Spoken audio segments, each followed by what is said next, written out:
The story always starts the same way. With a door chime, an alien girl barely tall enough to see the counter. And a human hairdresser who thought he'd already seen everything the galaxy could throw at him. He was wrong. Rector Vaughn, war veteran, ex-Marine, and now owner of Vaughn's Old World Cuts, had one rule in his shop. Don't bleed on the damn floor. He'd mopped too much of that during the Orion conflict. The girl walked in trembling, clutching a cloak too fine for this dusty space station slum. Her skin shimmered silver blue, eyes glowing faintly like a bioluminescent titapool. Definitely HFY, one of the most aristocratic species humanity had the misfortune of meeting. Their diplomats were everywhere now, negotiating trade, lecturing humans about cultural compliance, and pretending they weren't terrified that mankind recovered from wars faster than they could pronounce their own names. Vaughn didn't look up right away. Pick a chair, kid. I do trims, shaves, and crisis therapy. Prices go up depending on screaming. No response. He lifted his eyes, and paused. Because the girl wasn't just trembling. She was convulsing, her breath ragged, sweat pooling down her temples. Human, she whispered. Please. Help me. Now Vaughn had seen that look before. The same one soldiers had before they realized a bomb collar around their neck wasn't decorative. He put down the scissors, stood slowly, and approached like a man defusing a mine. What's your name? Serali, she whispered. Daughter of Diplomat Aresh Talvari. But titles don't matter anymore. All right, Serali. What happened to you? Her hand moved to her scalp, hesitant, terrified, as if she expected the air itself to punish her. I think something was implanted. My father says I'm illogical, disobedient, that I embarrass him before the council. She swallowed hard. But when I refuse the rituals, when I fail the posture exams, when my heartbeat is too loud. Her voice broke into a whisper. I get punished. From the inside. Vaughn felt his jaw tense. He'd seen alien cruelty. But parental cruelty? Diplomatic cruelty? That was a new brand of rot. Take a seat, he said. We'll have a look. She climbed into the barber chair, shaking. Vaughn tilted her head gently, parting her silver hair. At first he saw nothing unusual, just the faint glow typical of HFY nerve fibers. Then he saw it. A lump. Metallic. Pulsing. Well, hell, he muttered. That's no cosmetic implant. The device was small, no larger than a beetle, and anchored itself under the skin with crystalline tendrils. Vaughn recognized the design, adaptive neurobehavioral regulator. An obedience chip. Illegal in every human-controlled system. Perfectly normal in some alien empires. He leaned close. Serali, this thing. It forces compliance. Pain if you resist. Submission if you disobey. Your people put this in kids? Her voice cracked. Families of diplomats must appear perfect. Flawless. Harmony is demanded, even if it must be manufactured. Vaughn felt the old Marine inside him stretch awake, slow, angry, hungry for justice. You want it out? He asked. Serali hesitated. If anyone removes it, the council will know. My father will know. They might retaliate. They always retaliate, Vaughn said. The trick is punching harder. The girl's eyes widened. Humans, you're all mad. Yeah, he said with a shrug. But we're very good at it. He grabbed a micro-scalpel, sterilizer, and the smallest set of extraction forceps he owned. Nothing military grade, just tools meant for stubborn splinters and hair follicles with attitudes. But humans had a talent. When they need a tool, any tool becomes the perfect one. Halfway through prepping her scalp, the shop door slammed open. 3 towering HFY enforcers strode in, cloaks shimmering with authority sigils. Ornate armor, plasma halberds, glowing eyes full of contempt. The leader snarled. You human! Step away from the girl. Vaughn didn't. He rotated the chair away from them, like he was shielding a customer from a bad breeze. Shop's closed, he said flatly. The enforcer stepped forward, voice cold as vacuum. She belongs to the Diplomat. She is not authorized to interact with off-world commoners. She's a person, Vaughn said. Not state property. Try again. The alien's mandibles flared in irritation. You humans persist in misunderstanding hierarchy. She was reported missing. We are retrieving her. Sir Ali whimpered. Vaughn's fingers tightened around the scalpel. Funny, he said. She told me she was escaping. The halberd tip glowed. And you believe her over the word of an HFY diplomat? No, Vaughn said. I believe her because she's terrified. And because you idiots stormed into my barbershop with weapons drawn. Kind of ruins the whole Concerned Guardians act. The leader's patience snapped. Step aside, human. Or. Vaughn threw the scalpel. It buried itself in the alien's eye ridge. The shop erupted into chaos. The nearest enforcer lunged with his halberd, carving plasma through the air. Vaughn ducked under the swing, grabbed a weighted barber's stool, and smashed it into the alien's kneecap. Bone, or whatever blue-tinted crystal counted as bone, snapped with a crack like shattering ice. The alien shrieked. The second enforcer brought his halberd down. Vaughn rolled, kicked the weapon aside, grabbed the fallen halberd, and, using the leverage from a perfect marine-trained stance, jammed the electrified blade through the alien's chest plate. Blue fire burst outward. 2 down. The last enforcer tore the scalpel from his skull and charged, blinded on one side, swinging wildly. You are insignificant, he roared. Vaughn sidestepped, grabbed the alien's armor collar, and slammed his head into the shop mirror. Glass exploded everywhere. Buddy, Vaughn growled. I retired from war because it got boring. The alien fell, collapsing in a heap of twitching limbs and sparking armor. Vaughn wiped his brow, cracked his knuckles, and returned to the chair like he'd just taken out the trash. Sir Ali was sobbing, but not in fear. In relief. Are all humans like you? She whispered. Only the good ones. He lifted his tools again. This is gonna hurt, he warned. Hurt less than living with it. He extracted the device with surgical precision. Sparks flared. Sir Ali gasped, a sharp, gut-deep sound, and then her entire body went limp. The obedience chip clattered onto the tray, dark and dead. Vaughn stared at it. He knew enough about aliens to know this wasn't just abuse. This was politics. This was control. This was a diplomat intentionally torturing his own daughter for image maintenance. And humanity? Humanity didn't take kindly to that kind of thing. Sir Ali opened her eyes, tears streaming. Thank you? Then she whispered something that made every hair on Vaughn's arms stand up. My father will come for me. And when he does, he will bring the council guard. Vaughn smiled grimly. Good, he said. I've been bored. News traveled fast on Station Argus 12. Violence even faster. Especially when it involved a human dropping 3 HFY enforcers like malfunctioning mannequins. By morning, the air in the station hummed with rumors. A human barber mutilated diplomats. A noble daughter ran away, or was abducted. The HFY Council Guard is on the way. Someone saw blood. Someone else saw bodies. Someone swears they saw a human smiling. Humanity's reputation for unpredictable violence had just received another sterling addition. Vaughn didn't care. He'd fought in the Orion conflict. He'd seen battlefields where trees grew through broken armor and smoke hung in the air like ghosts. A few prissy aristocrat soldiers didn't even register on his adrenaline scale. But the girl, Sir Ali, was another story.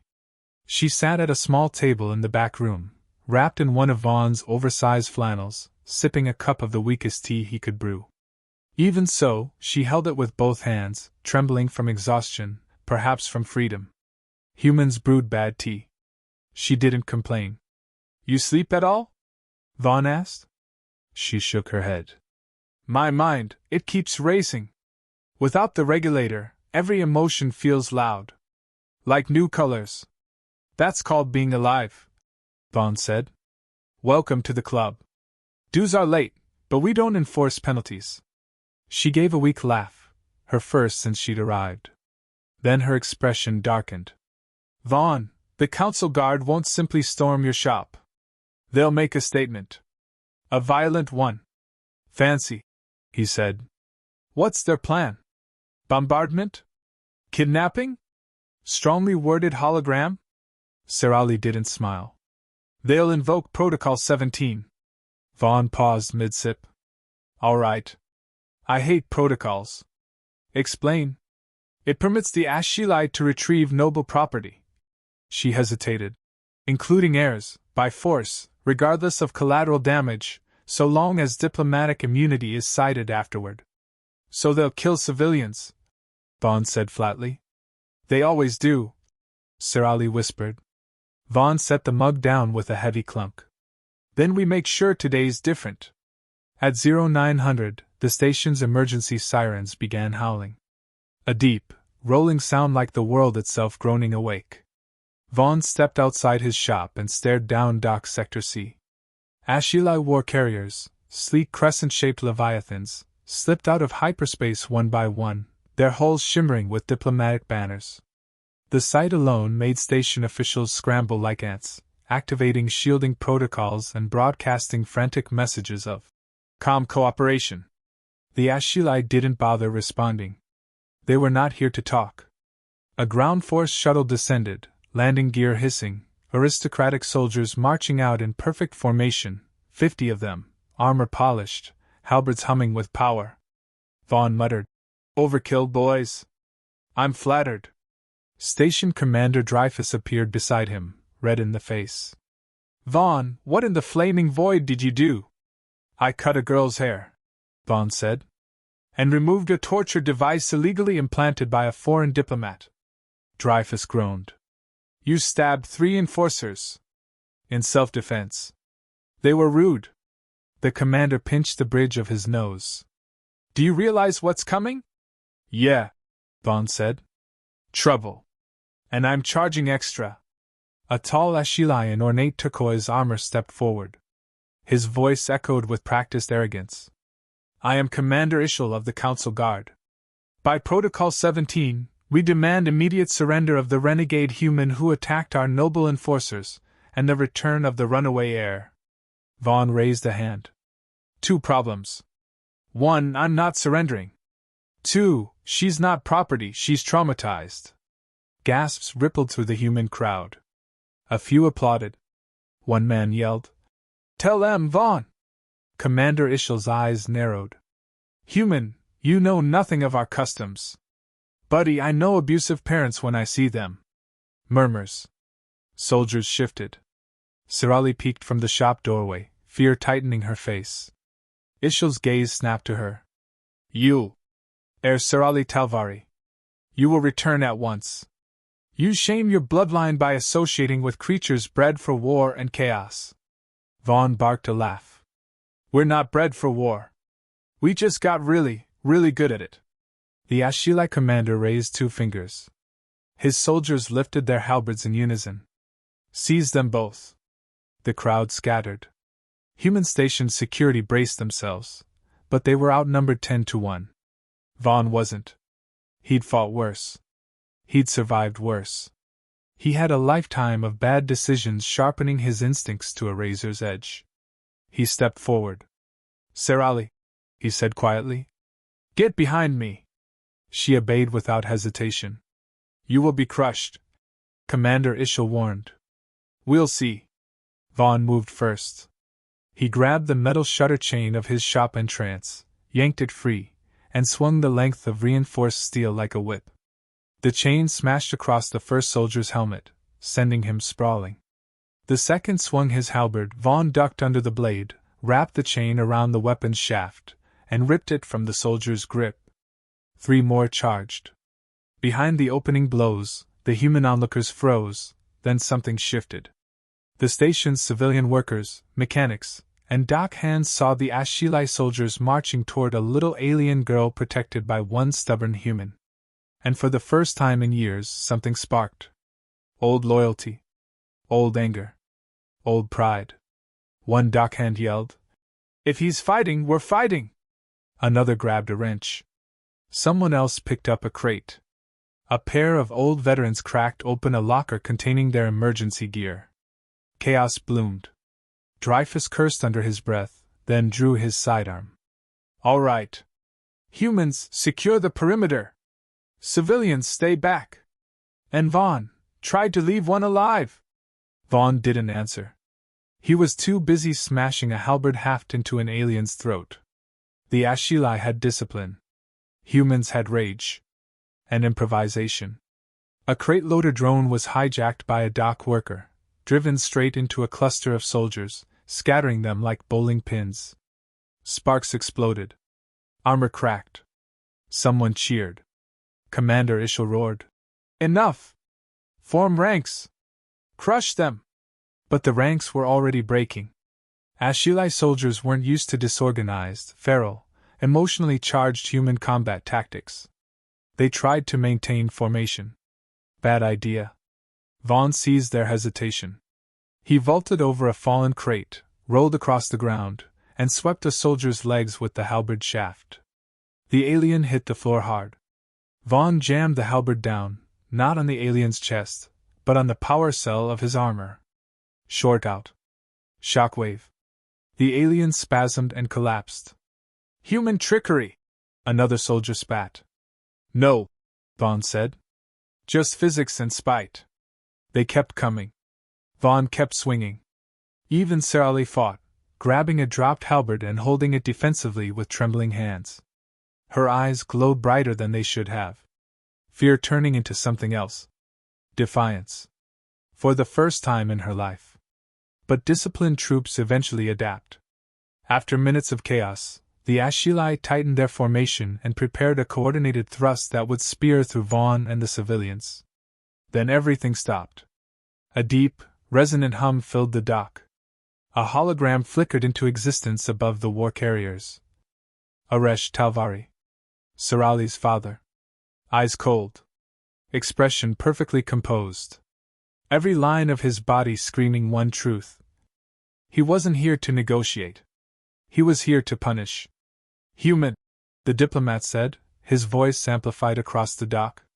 You have stolen my daughter, killed my enforcers, and violated treaties you cannot begin to comprehend. Vaughn wiped blood from his eyebrow. No, he said calmly. I saved your kid from being tortured. The diplomat didn't blink. You misunderstand. Her pain was culture. Her suffering was tradition. You have disrupted a harmony older than your species. Saralie stepped forward, voice shaking. Father, I'm free. No, he said. You are broken. The girl flinched. Vaughn stepped in front of her. That's enough, he growled. You want her? Come get her. But understand something. He lifted the halberd, pointing it straight at the projection. Humans don't care about your traditions. We care about people. And if you come after this kid again, you're not starting a diplomatic incident. He cracked his neck. You're starting a war you won't survive. The diplomat's eyes narrowed. Then he said something chilling. Human, the council already voted. War is coming. Saralie gasped. Station Commander Dreyfus froze. But Vaughn? He grinned. Good, he said. Been a while since we reminded the galaxy why we're scary. War. Real war. Not the proxy kind. Not the diplomatic saber-rattling. Not the sanctions and stern letters variety the HFY preferred. War with humanity. Station Argus 12 reacted exactly the way humans always did when someone threatened them. They got busy. Not panicked. Not hysterical. Not crushed under fear. Busy. Within an hour of Diplomat Aresh's declaration, the station looked like an anthill kicked by a god. Every hallway thudded with boots. Engineers sprinted. Old veterans dusted off armories they swore they'd never use again. Civilians locked down shops, secured families, and then immediately volunteered to fight anyway. Because if there was one universal law in the galaxy, it was this. Never pick a fight with bored humans. Vaughn stood in Dock C surrounded by crates of ammo, salvaged weapons, emergency rations, and a growing militia that looked more like a retirement home reunion with explosives than a formal army. His shirt was torn. His knuckles were bleeding. He'd already drunk 3 cups of terrible station coffee. He felt alive. Sirali sat on a crate across from him, clutching a thermal blanket. The swirling HFY patterns on her skin glowed faintly, stress, fear, grief all blending into one frantic pulse. But she wasn't crying anymore. She was watching. Learning. "Vaughn," she whispered. "Why are they all helping? I brought danger to them." "Kid," he said, tossing a battery pack to a volunteer, "humans don't need a reason to fight. We just need a direction. That's terrifying.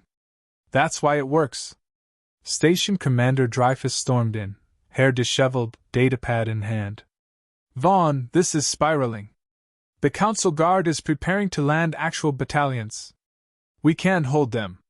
"You can hold them," Vaughn said. "You just need tactics that annoy aristocrats." Dreyfus gave him a dead stare. "Such as?" "Unpredictable chaos." "Ah. The human specialty." A shout went up from the eastern corridor. A scout sprinted toward them, breathing hard. "They're moving!" he yelled.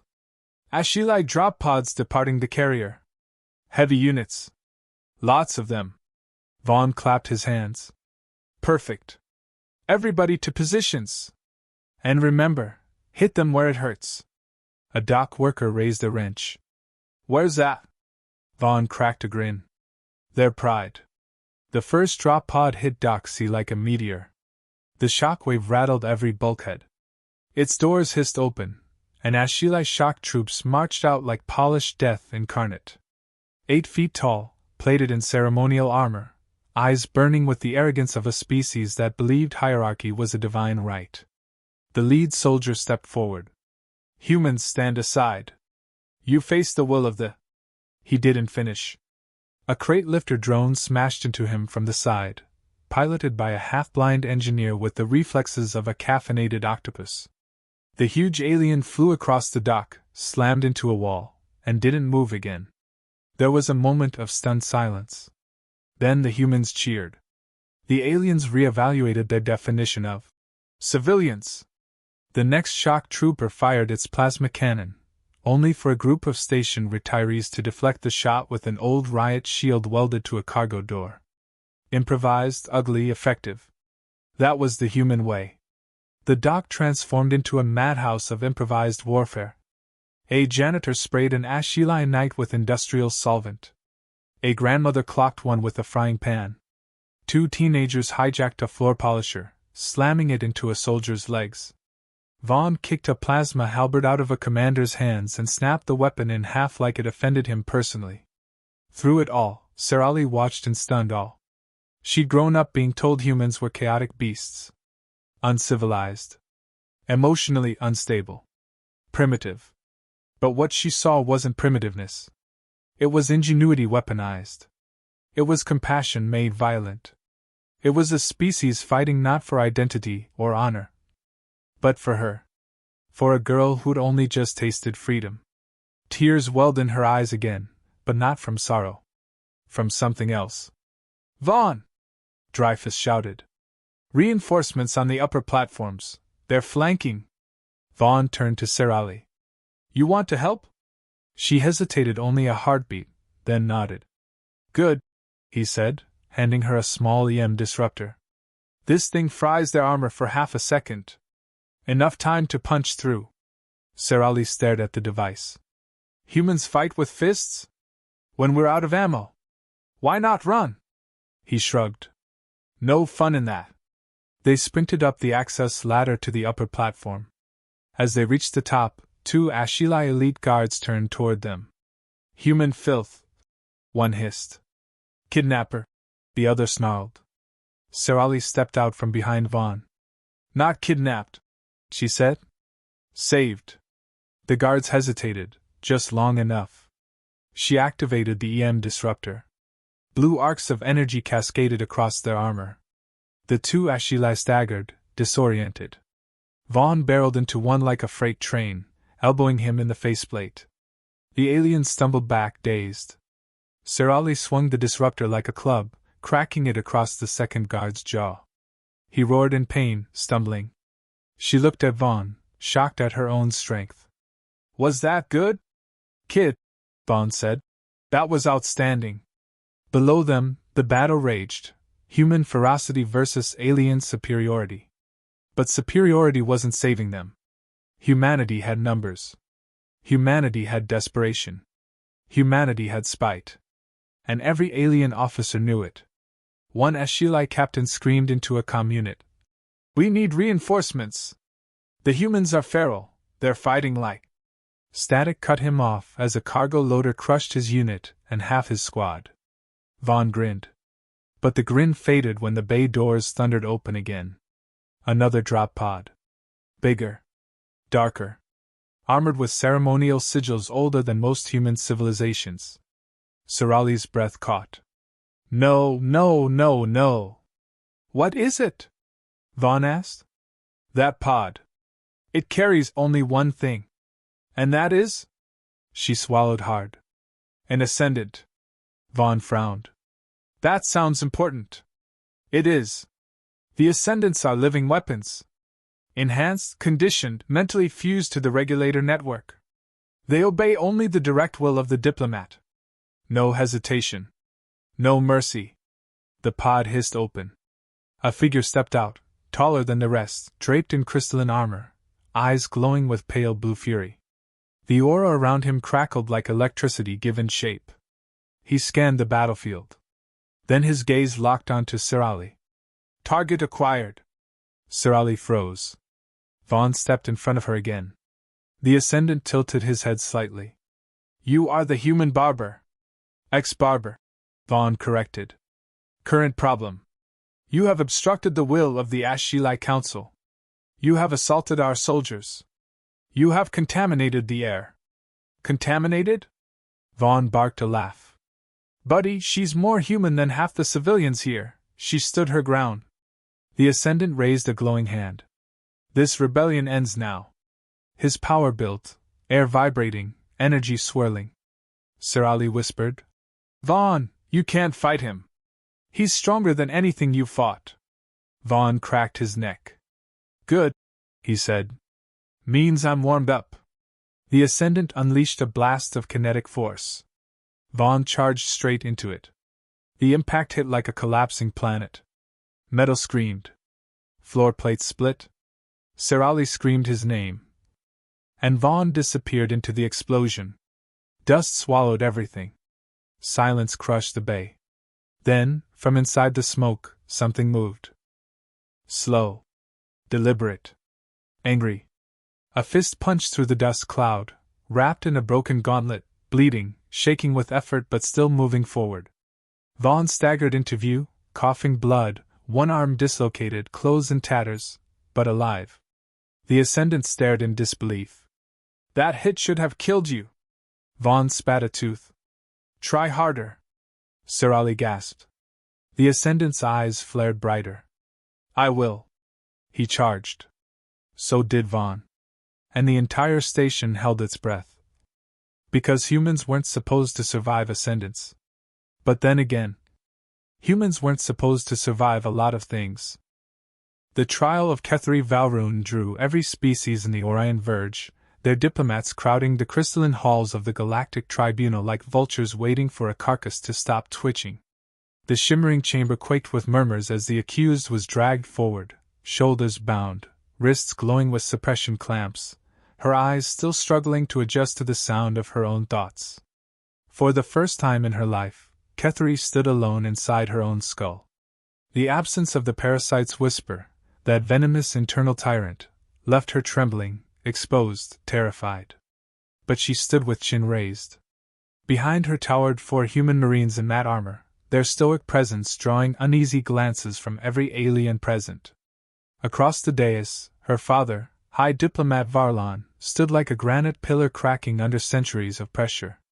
His face twitched as he saw her, guilt, relief, and fury wrestling beneath a hardened exterior. Then the doors thundered open. Marshal Dorian Reeves entered with all the grace of a sledgehammer. The room fell silent. Even the tribunal speakers straightened. Dorian carried something in a cryo-sealed vial, frost swirling around it like ghostly smoke. He set it on the dais with an audible clink. Inside writhed the severed neuroparasite, shriveled, twitching, still somehow radiating malevolence. Gasps rippled across the hall. The Varkan delegation physically recoiled. Dorian cleared his throat. Ladies, gentlemen, and assorted tentacled entities, this is what was hiding inside the diplomat's daughter. Controlling thoughts, planting false memories, manufacturing political hostility. In short, your classic Tuesday. A few aliens flinched. Humans did dark humor differently. The head tribunal speaker leaned forward. General Reeves, do you understand the implications of what you've done? Oh, absolutely, Dorian said with a vicious half-smile. We exposed a silent biological invasion. One targeting your political heirs. You're welcome. Kethley's father closed his eyes. Shame washed over him as if years of blindness were suddenly peeled away. Then the speaker turned toward Kethley.